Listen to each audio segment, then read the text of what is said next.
Hi folks, Josh Spencer here with Hit or Miss Outdoors. I'm trying to figure out a way to fix my sun dolphin here.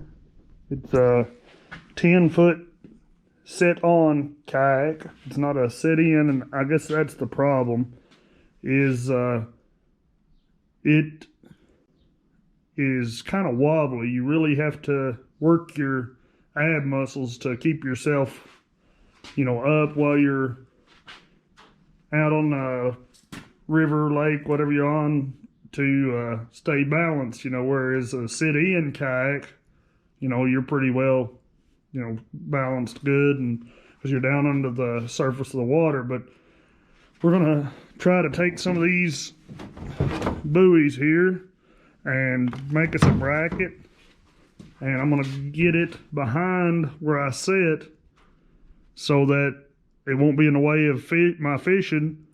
And this is kind of the idea that I had. I'll see if I can get here. Well, let's see. It's gonna kind of look like this right here. I'm gonna have a bracket. I'd like to be able to take it off so when I'm transporting the kayak, it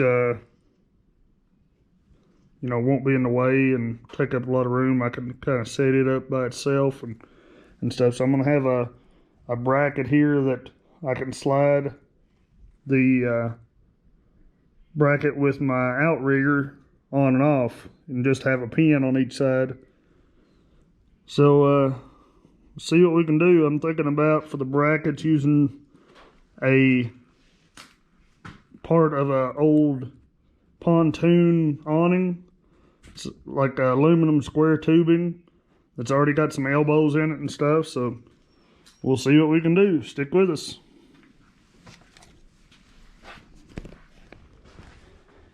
This gray one is actually mine. The green kayak is Brendan's. We're going to do it later on. So I think one of the first things I'm going to do, I'm going to attach my outrigger here at this location to the kayak, the bracket. And right now it's just got 3 Phillips screws in there holding the pole holders. Well, I'd like to keep the pole holders, so what I'm going to do is I'm going to take these out and put in some better threaded inserts.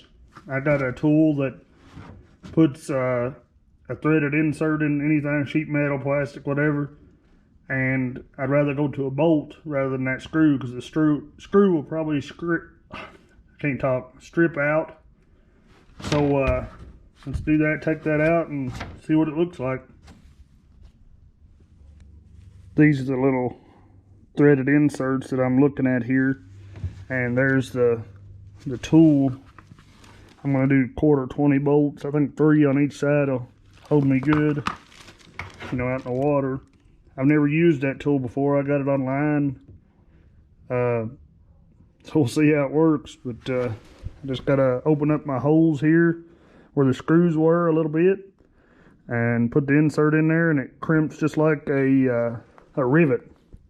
It swells up, and it'll have a threaded hole. We'll see what it does. Stick with us. Well, it took me a little bit to figure that tool out, so I had to water this hole on out and put a 5/16 bolt in it, but the other side will have all 1/4 20, and that's what it looks like. Little threaded inserts. We'll do that. Then I'll have my mountain bracket go on it with a hole big enough for this to go through, and I'll stick it underneath there and bolt it all up, and it'll have my pole holder still and my mountain bracket for my outrigger. Do the other side and then start on the bracket. Here's my old pontoon awning that somebody gave me. That's some of the aluminum brackets I'm going to try to use. See if I can't take the sawzall and cut off what I need and get it back inside. snowy and cold out. Ain't much else to do. Figured we'd work on this. Well, I've got the other side inserted with my 1/4 20 inserts there. Here's my bracket that I'm going to use. I just used those elbows that I took off that pontoon awning, and I put a piece of metal through there to attach it, and drilled a hole and put a bolt and lock washer on it, nut, and it'll go underneath like that and into my brackets that are up here. And the bar being under the very end of the kayak will keep it from being able to float up.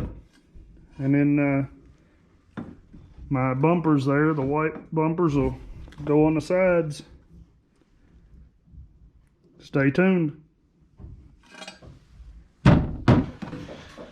Alright folks, so I went and got me some flat pieces of metal to use as my brackets. I kind of figured up where I need the hole from the end of the bracket to the center of this hole, and I went ahead and cut those in.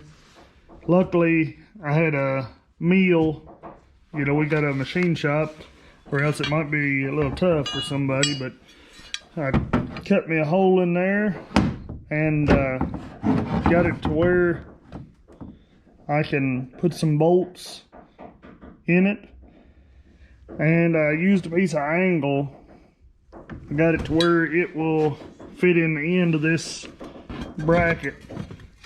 It fit right down in there, and that's what my pins will go through for taking this on and off. If I can get it out of there now with one hand, because I've got the camera. So I'll mount that up like that and have that going down the side to slide on my bracket for my outrigger, and I'll have to drill some holes in it for a bolt to hold it on once I slip it on. And I'm gonna put my pole holders back down in the hole and make sure I can bolt it all together. See what happens here after this. You can see the angle, and we welded it up there. This will be the only thing that is left on the kayak for hauling and stuff. I'll take the outrigger off and sit it in the cab of the truck or whatever, separate. So don't add a lot of weight to your kayak, just very little. Get it mounted up on there and see what it looks like. Alright guys, here's what I ended up with on my mountain bracket. You can see it's got a pole holder in there. It doesn't take much to hold them, it's real solid. I just put one bolt through there and the other through the bracket and the kayak underneath on this one. And this one I ended up using a couple bolts, and then underneath bolts mounting the bracket on. These angle pieces, I got them in the location before I welded them. I stuck them down in the aluminum and stuck it under the kayak where it needed to go with these already bolted on, and that put it in the position I needed, and I tacked it and then removed them so I didn't melt anything on the kayak, and welded it. So the brackets are on there, they're good and sturdy, both sides. Now it's time to put the aluminum bracket on and spot some holes through the side to mount it with, and then should be ready to attach the white buoys to it. Stick with us. Alrighty, there's the bracket attached. Got one bolt in each side. And the bracket goes underneath and sits right against the back so it can't float up. And these brackets just hold it from sliding off. And I'll hit these corners a little bit. See, there's a bolt on the other side, but I'll hit this corner and this one so that, you know, you don't knock into it and hurt yourself. But other than that, the only thing left is attaching my buoys. And should be ready to try it, see how it does in the water.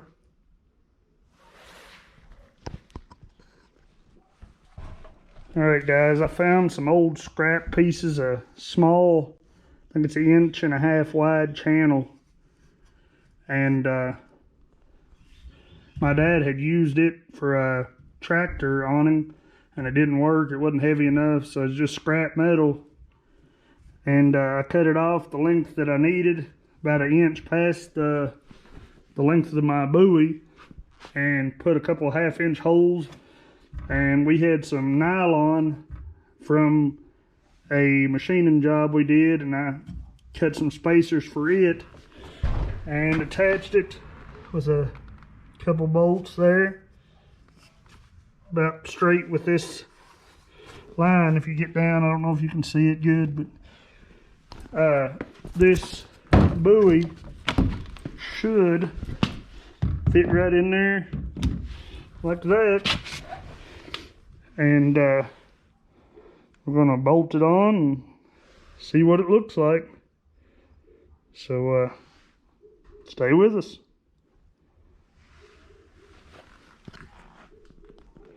We'll also do the same to the other side, working on it. All right, we got her all mounted on there. Got my spacers on. Used locking or nylock nuts that way it won't back off. See, I've done this side too. I used channel for this bracket because I was afraid if I used a flat piece of metal, the waves and stuff, it might bend. So that channel or piece of angle wasn't going to bend. She's mounted up here. The back underneath floats up and hits the bottom of the kayak, so it's not going to float up. I think that'll work. Here's my drawing of the original plan here again.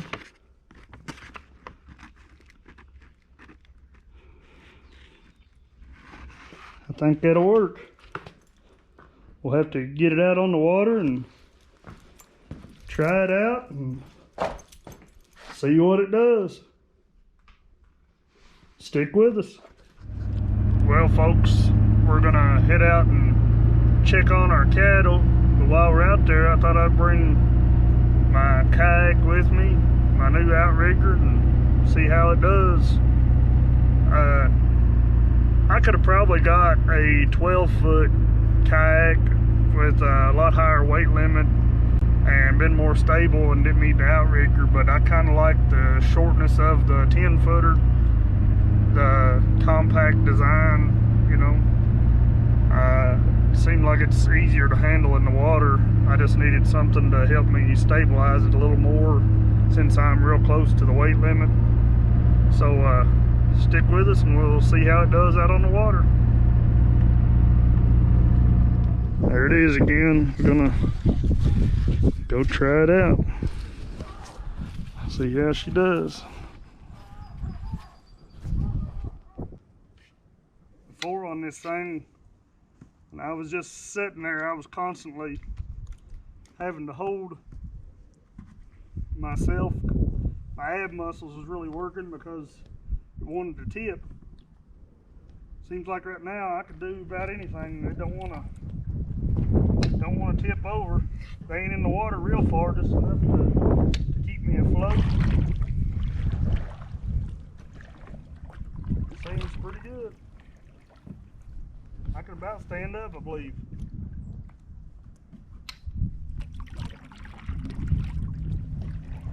Oh yeah. Cast a fishing pole, do whatever I want to do. Not have to worry about it trying to tip on me. Oh yeah. What do you think, Brendan? Does it look good? Yeah. Oh yeah. I'm happy with it. Comfortable. Fish without, like I said, trying to worry about wobbling. That's real stable. I'm happy with it. Like I say, I just used old scrap pieces, whatever I had laying around, pieces of a pontoon awning, some scrap channel that my dad had on a roof of a tractor that didn't work and was bent up a little bit. I just got a few straight pieces, and don't have a whole lot of money in it, just the floats. And at Walmart they wouldn't, I don't know, $8 or $10, something like that. They're actually bumpers for a boat, so I'm happy with it. I ain't got a lot in it, and didn't have to sell my kayak and buy a set in. I'd rather have it to where I can get out easier anyways, you know, than a set in. If you decide to do it, let me know how you did yours, and let me know what you think about mine. And I appreciate you joining Hit or Miss Outdoors.